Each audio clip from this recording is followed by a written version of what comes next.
So we're here in Phnom Penh, and it's a bustling city just like any other big city. I think the craziest thing is you don't really know what the city could have been. I mean, in the 70s, this place was bustling. It had transit, it had good infrastructure, there's businesses running, and then all of a sudden after the Khmer Rogue regime and everything, it fell to pieces. And who knows, this place could have been Bangkok, it could have been Kuala Lumpur. Now it's just starting to rebuild everything, and I think in the next, I don't know, 20 years or something, it's going to be something big. We are on our way to Choeung Ek, the killing fields outside of Phnom Penh, to learn firsthand about the brutality of the Khmer Rogue regime. The fields are one of many locations that the regime used to murder and dispose of their victims.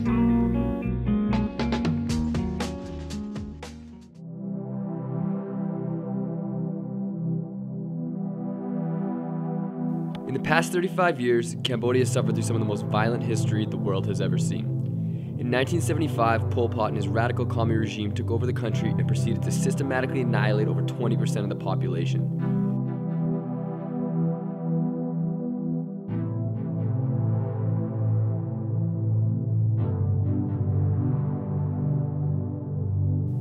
The killing fields became a mass grave for thousands of Cambodians who fell at the hands of the Khmer Rouge. Mass graves litter the area, and when it rains, articles of the victims' clothing and fragments of bone come to the surface. It is shocking that we are able to see the last pieces of a human being's life. She used to play records all the time.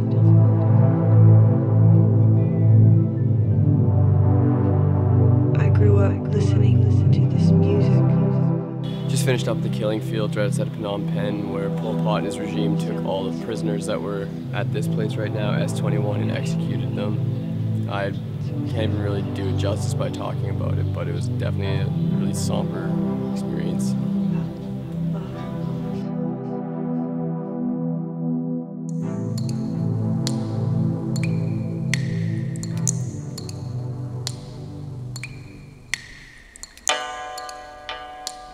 S-21 is a former school taken over by the Khmer Rouge to be used as a torture house for thousands of Cambodians.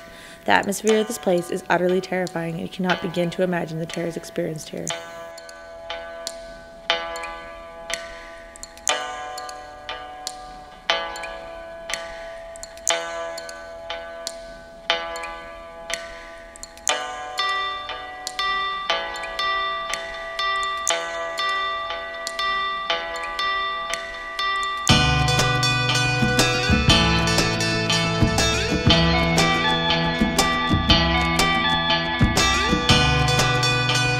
S-21 is easily the most depressing place we've visited on the trip so far. It's where the Khmer Rouge kept all their victims. They kept women, men, children in these tiny little confined cells and eventually tortured and killed them.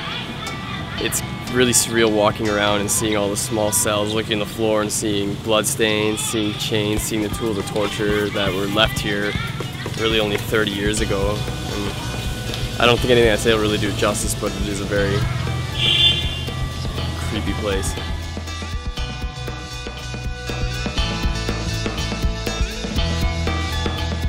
Cambodia has suffered a gruesome past, and after visiting, it is hard to believe the genocide is so recent. The spirit of the people is like no other. They have persevered through incredibly hard times and moved on to become warm and loving. Now that we've experienced the past, we're heading to Siem Reap to focus on the future and help out at a local orphanage.